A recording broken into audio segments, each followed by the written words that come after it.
Multi-millionaire former dragon James Caan is here to tell us what it's like making a fortune and how to make a fortune. And also we have Radio 1 presenters Sarah Cox and Greg James as well. Hello, everybody. The films later tonight are terrific, so we'll see how you got on days 2 and 3 as chief execs and MDs. James Caan, come and sit up here a moment, please. One person who knows what it's like to be at the very top of massive international firms is James Caan. Hello, James.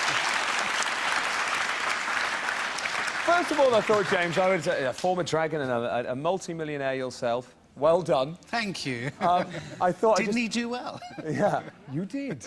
I thought I'd begin by asking you just what you made of that film, first of all, that you've just watched.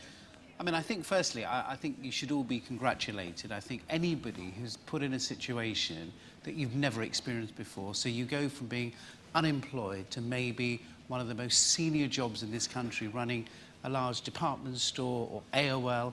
I think even if that was me as a dragon, I think I would be as nervous as you were. So I think you all did remarkably well. I like watching your reactions when you found out that you were taking on... Yeah, I think it was fantastic, really. And let's just talk about, how you got started, because we're going to go into a debate at the moment about starting your own business. If young people can't find a job, as so many are struggling to, should they just start their own? You started at a young age with a nifty little ruse involving getting a little office on Pall Mall. What happened? I mean, I suppose for me, I think one of the biggest lessons that I learned is when you're young, you're fearless because you have sometimes nothing to lose. And I think as you get older, you get responsibilities, you get married, you have children, you think, oh, well, I can't do it then.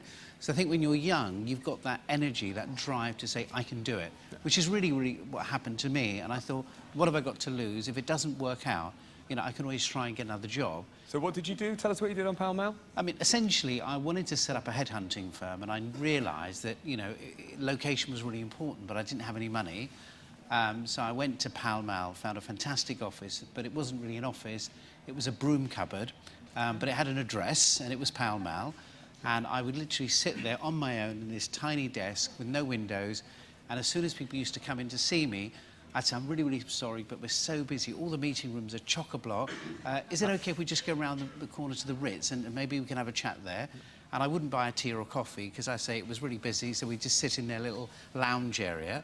So I think a lot of it was just sheer confidence and energy. So the moral lesson of that is lie to your clients.